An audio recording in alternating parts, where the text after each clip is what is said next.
times definidos para as quartas de final da Copa do Brasil 2025. Vem comigo, vamos analisar os jogos aqui. Fala galera, beleza? Meus pitaqueiros e minhas pitaqueiras.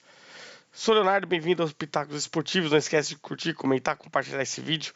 Tenho esquecido de pedir isso para vocês. Não esqueci hoje. Bom, aqui na tela aqui a artezinha, né, da Copa do Brasil, né, com os classificados: Atlético Paranaense, Atlético Mineiro, Bahia, Botafogo, Corinthians, Cruzeiro, Fluminense e Vasco. Temos os dois de Minas, temos dois cariocas, três cariocas na verdade, exceto o Flamengo, que era o mais forte, né? Um paulista, um paranaense e um baiano, né? Tá bem dividido aí, bem, né? Separado, como eu posso dizer, né? Bem espalhada essa Copa do Brasil.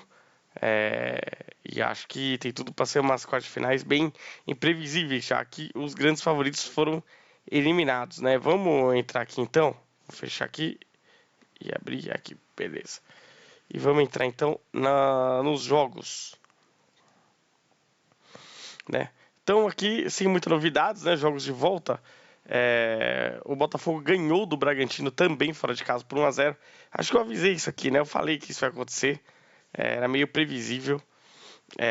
O time do Bragantino, desde que ganhou do Corinthians em Itaquera na volta do pós-mundial, do Super Mundial, não ganhou mais nenhum jogo, perdeu tudo.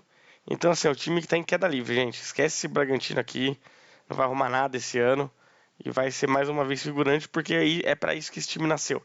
Esse time nasceu para ser um grande figurante.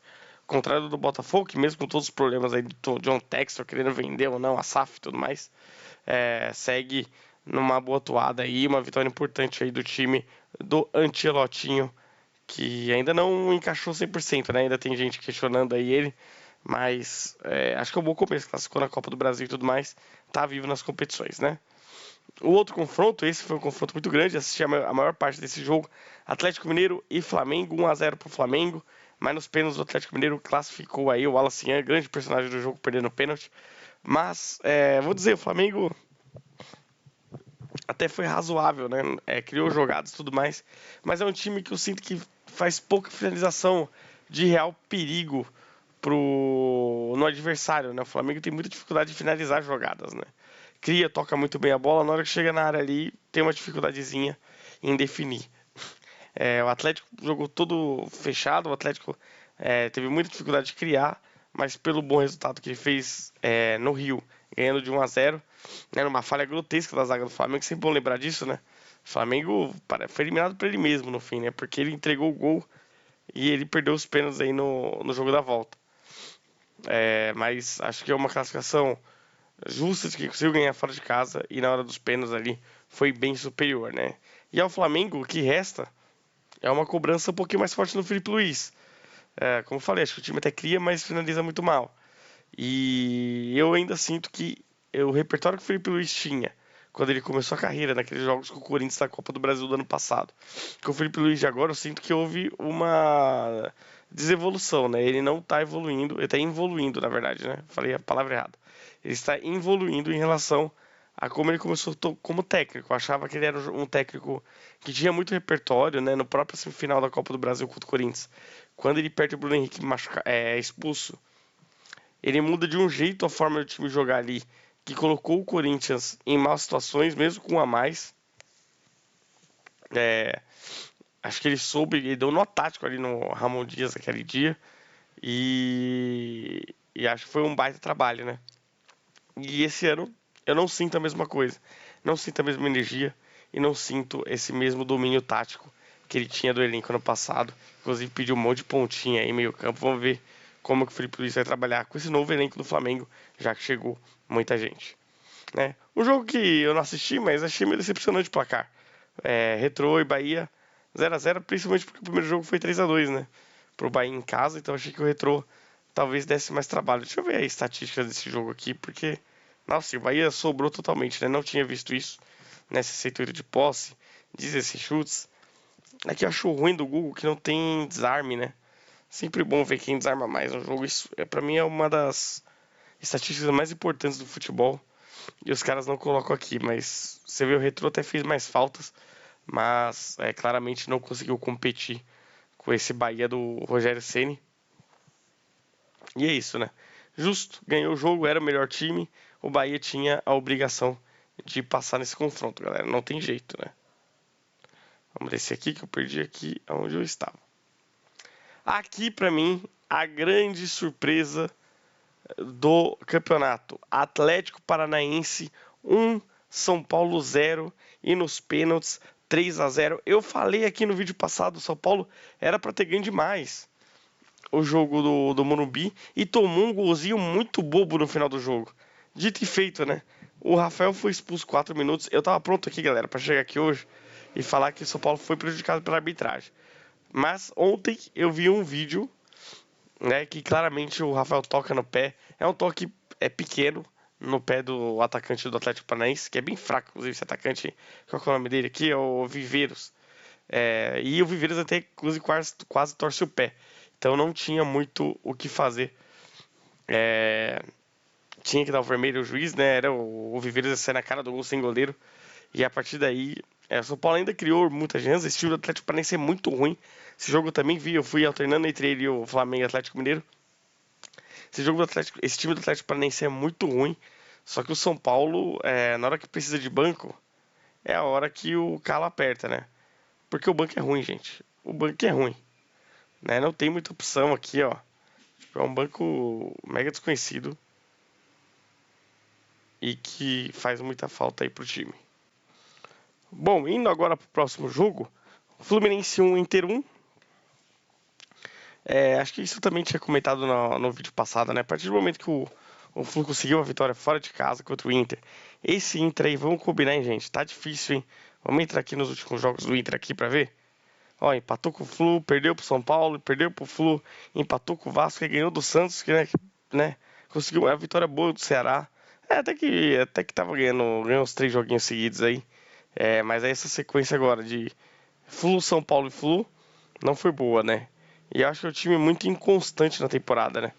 Ganha jogos, mas perde também, ó. Empate com o Sport é um resultado que não pode ter, né? Então, é um time muito inconstante que não consegue passar confiança. E isso é parte do trabalho sempre do grande Roger Machado, né? Tem um prazo de validade muito claro. E isso fica claro aqui novamente na eliminação da Copa do Brasil, né? Você vê que foi até um jogo meio equilibrado e tudo mais. Eu não assisti o jogo porque foi ao mesmo tempo do jogo do Corinthians. Mas pelo resultado que o Fluminense conseguiu no primeiro tempo e aí abriu o placar com o Canóbio, ficou complicado pro Inter aí. O Fluminense passou, tá? Seguindo aqui, Palmeiras e Corinthians, se vocês quiserem, tá aqui o vídeo pós-jogo, né, aqui no canto da tela. Não vou entrar muito a fundo hoje, porque eu já falei sobre o jogo e sobre o baile aí que o Corinthians deu nessa campanha aí contra o Palmeiras, 3-0 no placar geral.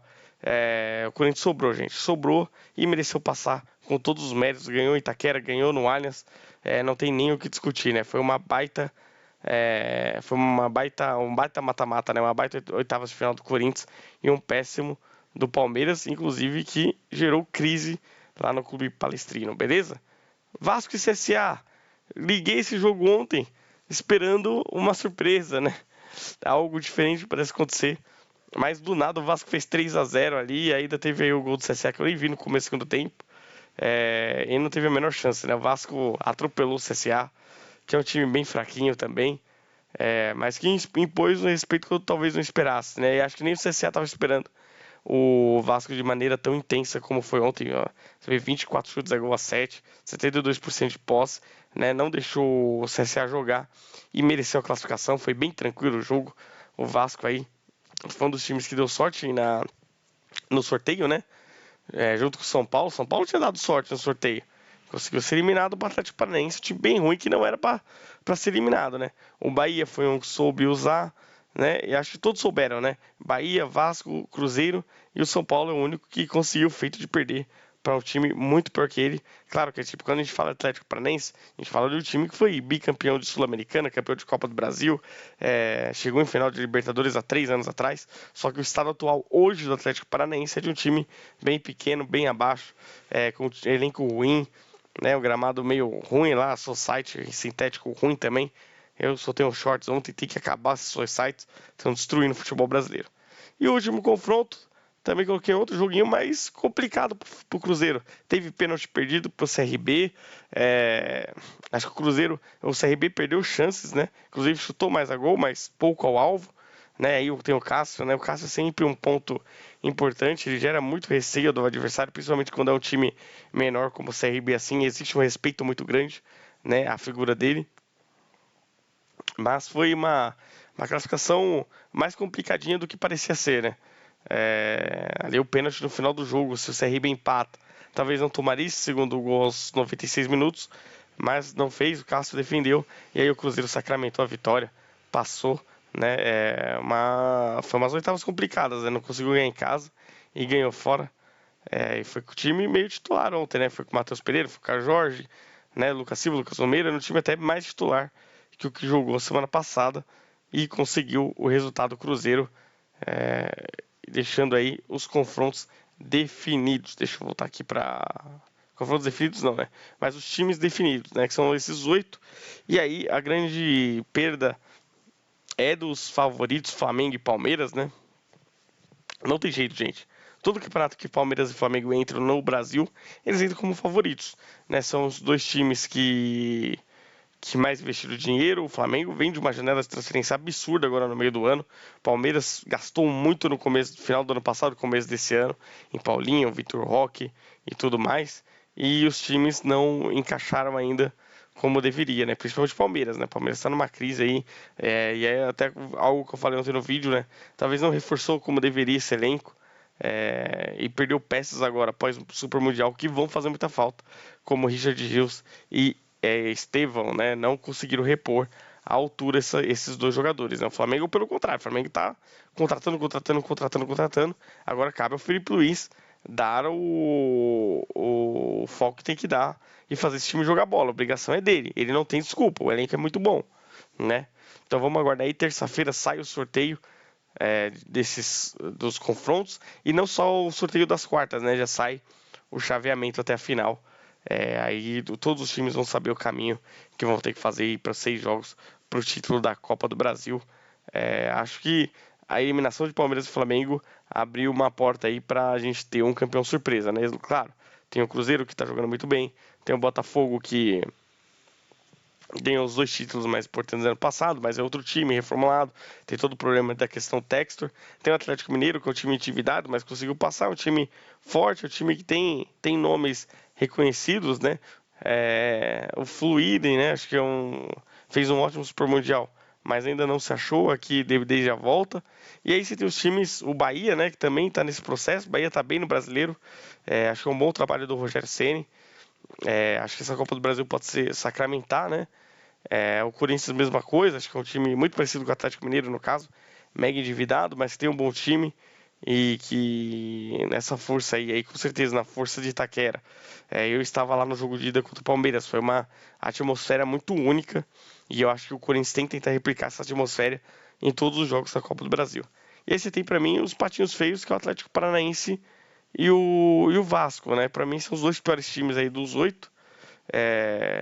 O que pode acontecer é eles caírem no mesmo confronto, aí numa semifinal do outro lado, um Fluminense e Bahia. No fim, esse chaveamento pode facilitar um pouco a vida para um desses times chegar na final, né? Então, depende muito de como vai ser essa definição da chave do campeonato. Beleza? Um grande abraço, valeu, falou, até mais, espero que vocês tenham gostado. Não esquece de curtir e compartilhar o vídeo, hein? Muito importante pra gente aqui ver os shorts também, ver os outros vídeos, sempre muito legal. Beleza? Valeu, galera, um abraço, até mais.